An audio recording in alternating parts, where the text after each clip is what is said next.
So previously we talked about the CFL condition for von Neumann analysis. For just stability analysis of transport equations or just some hyperbolic system. Now what we're going to do in a machine, discretized over a grid, but now what we're going to do is talk about the diffusion. We're going to focus more on the diffusion equation, which looks like first order in time, second order in space, with some k is greater than 0. And again, what this models is energy, how heat will spread through some particular grid that we're making. Just assume this is our computational grid. Here's x sub j and t sub n. Okay, and how we're incrementing or discretizing the space in our grid is going to be like delta t, right? And this would be like some h, if that makes any sense. So we're just modeling how heat is spreading over. We're solving a physics equation in a machine, basically. And the continuous physics, enforces a decay of, high spatial frequencies over time. So that just means smoothness needs to be increasing in general because of the infinite domain of dependence that we went over previously, right? And we have already this diffusion update, right? So there's no need to write it again. But, this diffusion number or Courant number for diffusion, it's kind of like a Courant number. I don't know if it's really called that or not. But, if we rearrange this state update to the future state from the current state, we can have that critical, dimensionless number, again, which was this guy. And since the scheme is linear with all the constant coefficients on a uniform grid, we can ignore the boundaries for a moment. Assume it's like periodic boundary conditions or whatever. Any error distribution over this grid can be decomposed into a superposition of Fourier modes. And this is exactly what von Neumann used to model the stability of schemes. And so if the scheme is unstable, at least one of these modes, one of these like Fourier modes must grow exponentially. So let me be really precise with what I'm doing here. So again, we had let's write the discretization scheme here, now that you saw it. And I'm going to write it in a form that just kind of looks linear here. So there's mu, un, j plus 1 plus 2, ujn. Sorry, it should be minus. Minus 2j plus un plus u minus 1 jn. All right. And again, this is like the smoothing out part of the grid. Now, and let's for reference, let's write that mu is equal to, that does not look like a mu. Let's write that mu is equal to k delta t over h. And since this scheme, right, is linear with constant coefficients over this uniform grid, right? You can ignore the boundary conditions for a moment. Again, we have that the error, this is what is exactly the von Neumann Ansatz, which is that we can say that the error is essentially a bunch of these amplification factors of some, which depend on time, which depend on the spatial, plane waves, if you will, or the spatial wave number. Essentially, we're just decomposing it to some harmonic basis where I is the square root of -1. Don't forget that, okay? That's not a discrete quantity. Okay? And I know the engineers like to use J, but oh well, deal with it. But on the grid spacing, remember the grid spacing H, the relevant range for the Nikisch limit, spell like Nyquist. The Nyquist limit would technically be, I think, like KH has to be in between negative pi and pi. And C here, this is a, you can think of this as what the machine does to the specific frequency over one time step. All right, that's the way to interpret it. And so what we can do is just divide really, or first let's substitute in this into there, because we're defining that as, we're parameterizing our error. And so what we'll have here, let's use blue, C of n plus 1 equals I k j h, C of n e I k j h plus mu of C of n of e I k j plus 1 h minus 2 C of n, C to the n times I, this should be an I k j minus 1 h. All right, and if we divide the entire equation by,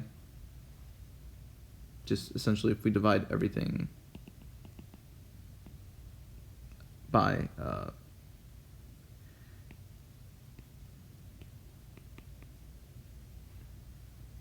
KJH. If we divide everything by this, what we'd be left with is, because this goes away, this goes away, this goes away, we're just going to get the frequency itself, right? So C, and we'll have that divides fully plus mu is equal to I K H minus 2. This doesn't look right. I'm missing a part. Oh, I didn't finish the discretization scheme. Plus, substituting that in. Okay, yeah. So then this would be Cn plus I k j minus 1 h. This should just be the central component here.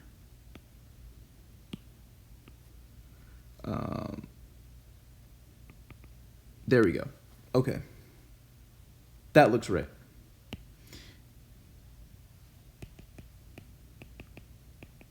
Okay.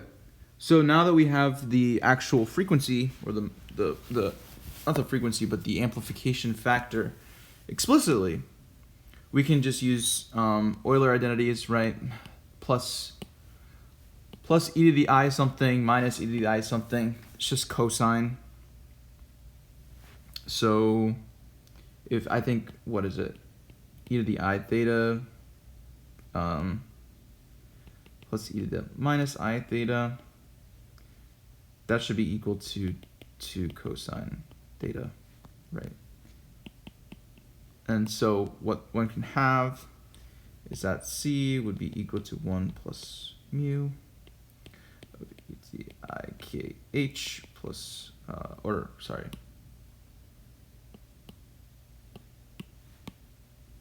I'm just going to go ahead and substitute the cosine, if you guys are cool with that. So I'll go this cosine k h minus 2. This should be equal to 1 plus 2 mu cosine k h minus 1. Right? That's what we have here. And if you use also, that's also another identity. It's like sine squared, I think. So really, well, should be negative 2 times sine squared here. That's what's going to happen. So you can then have C of k. Now we have C explicitly in terms of, well, we've always had C explicitly in terms of the spatial wave number, but we can have that this is equal to 1 minus 4 mu sine squared k times h over 2. That's a nice simplification, all right? But let's think about this. So, we have to think for a numerical solution really to be stable over this grid. The errors cannot grow exponentially, right? In other words, as n goes to infinity, right? Therefore, the magnitude of this factor must be less than or equal to 1 for every possible spatial frequency, right? So that this is like a really clear condition here. This needs to be less than or equal to 1 for all kh in the Nyquist limit, okay, or in the Nyquist domain, right? And let's circle this with another color. All right, that's a really important result, because what's going to happen is, since mu is greater than 0, right, and sin squared is always greater than 0 or equal to 0, then this doesn't work in general, but for the harmonic basis that we use is real. Okay, this frequency or this amplification factor is real, and also c of k is always going to be less than or equal to 1. The upper bound is immediately satisfied, right? Because the machine can't create any spontaneous energy. That's just not what it's not going to do that. But the danger here is really the lower bound on this, all right? Which is the fact that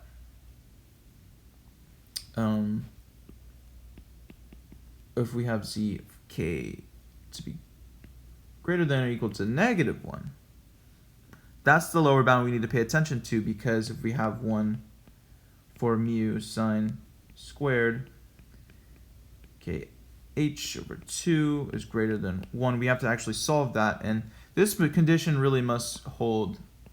This must hold for a worst case frequency k, all right, spatial frequency, and the term is being subtracted, right? This term right here is being subtracted. We need to maximize, or it maximizes whenever sine squared h over 2 is equal to 1. That occurs, where, I guess, thinking about it, kh over 2 is equal to plus or minus pi over 2, right? Which implies, I guess, that in a simpler way, kh is equal to plus or minus pi. Now, this corresponds to the highest frequency that's representable on the grid itself, which is the sawtooth frequency, all right? Or the sawtooth mode. A sawtooth mode, if you've never seen it, it looks like this. You have e to the I pi times j is equal to the alternator, essentially. And this is the highest frequency,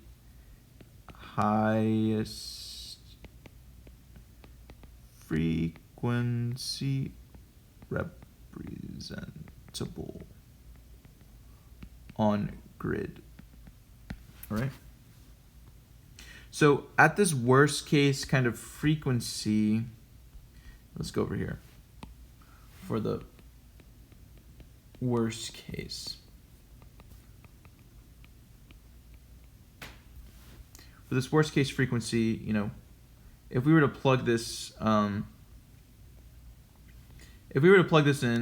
and just assume that this goes to 1, right? Where it's like, maximized or whatever.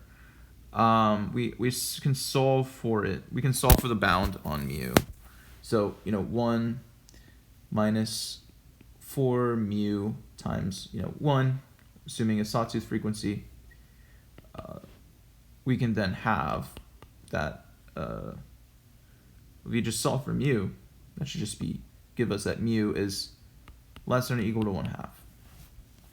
And if you substitute back into the definition of mu, we drew this over here just so I don't have to look at it again. But really, it's the ratio of the time step and h with the diffusivity constant. And so this will give us the exact bound on mu, right? And it should be squared, sorry. This should be less than or equal to 1/2, which then gives us the increment should look like this. Right? The increment in time should be less than or equal to the square of the space increment divided by 2 times the diffusivity. This scheme here, the forward time, central, space, this scheme is conditionally stable. All right, that's what the statement is saying. The explicit scheme, or the time step must be quadratically smaller than the grid spacing h. And why instability always starts at the highest frequencies, because if we have, our amplification factor from the von Neumann Ansatz, we get 1/2 time minus,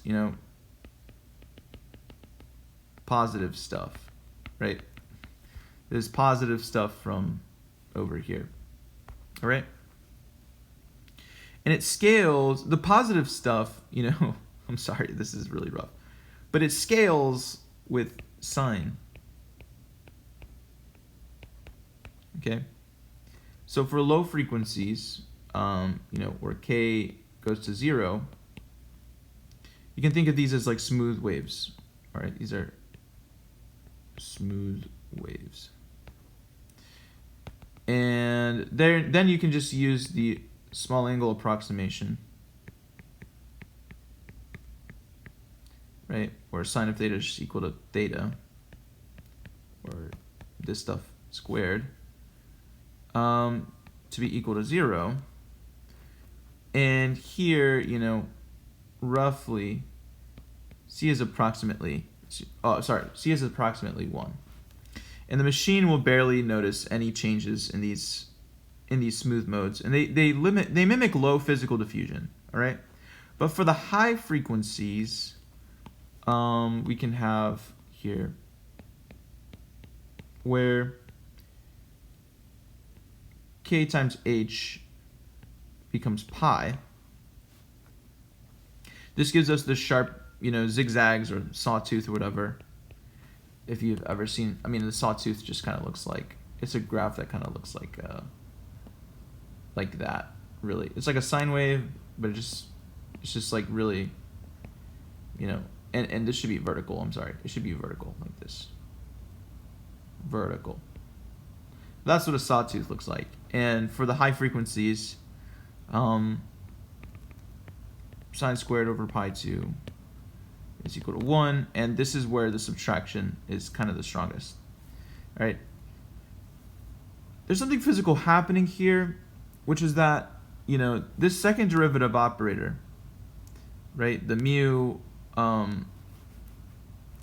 where is it? Right here. This second derivative operator, it's a discrete kind of Laplacian operator for, mu or whatever.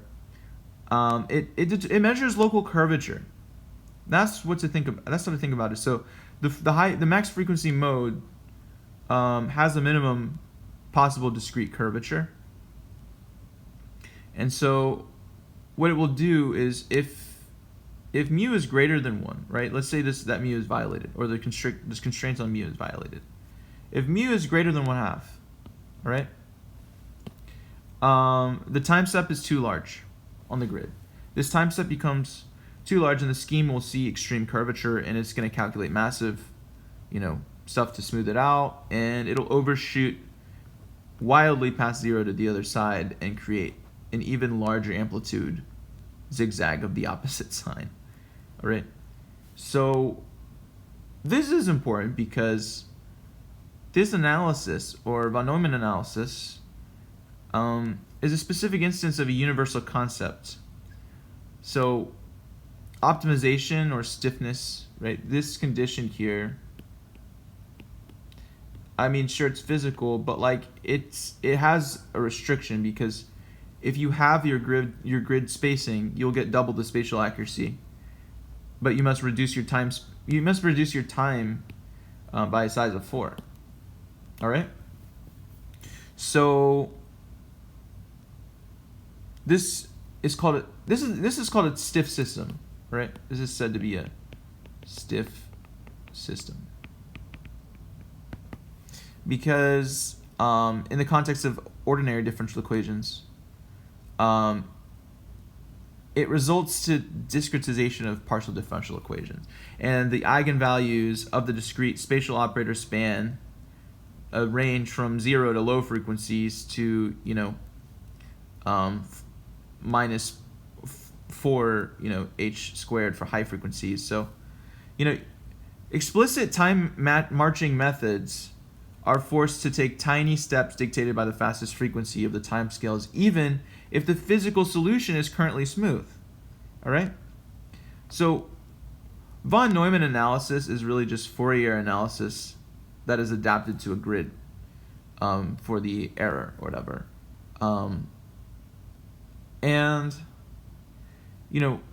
we can do this. We're going to use this to describe schemes on graphs, linear schemes, spectral graphs like neural networks, and neural operators.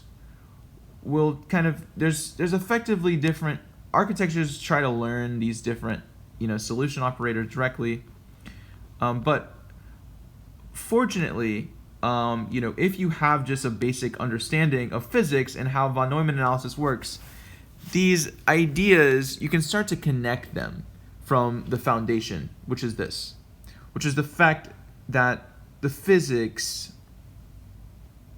machine is not solving any physics, really. The physics contains the machine. In other words, the machine is like a subset of physics, okay, or the physical universe, which makes sense, right? And so the necessity of stability analysis can be summarized by something you can call the fundamental theorem of numerical partial differential equations or whatever. That's how I think about it, but it's called the Lax Equivalence Theorem. This is probably the most important thing that you should take away from this episode. For a consistent, linear, finite difference scheme that we make here, applied to a well-posed linear or initial value problem, stability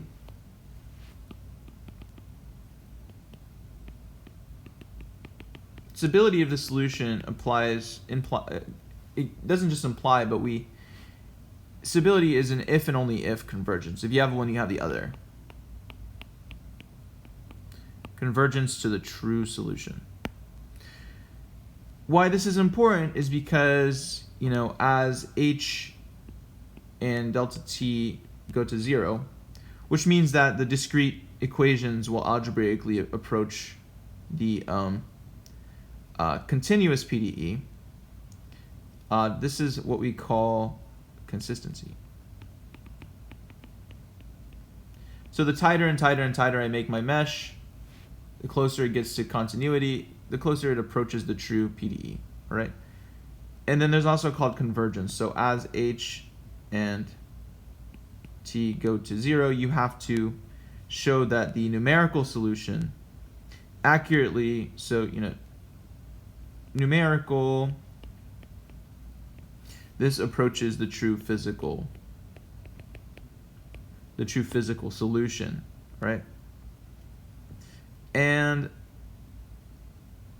that goes here, all right? And so you basically have to prove, or you can prove that, but the theorem just basically says that you can't have convergence without stability. So continuous physics dictates that high-frequency nodes must decay, right? And the parabolic heat equation instantly smooths it out. It smooths out any discontinuity. So if you choose some parameterization where like mu is greater than 1/2, that allow the discrete machine to amplify these really high frequencies and sawtooth waves and stuff. You've created a machine that fundamentally violates physics, or it violates the physics that it was supposed to emulate. Okay, so the machine is no longer contained by physical laws. The result is just the result that you get is not just slightly wrong if you don't obey everything that we have derived and and paid attention to the von Neumann analysis and how we're if these inequalities are being satisfied and stuff. The result is not slightly wrong, right? It's going to blow up and it's going to diverge. It's just going to be exponentially divergent garbage, all right? So von Neumann analysis is really a fundamental concept that you need to understand as well. It's like a mathematical straitjacket. You can think about it like that, and will force the machine, the discrete machine, to respect really the fundamental behavioral bounds of the continuous physics. All right? Thank you guys for watching, and next episode we're going to get into programming. All right? Peace out.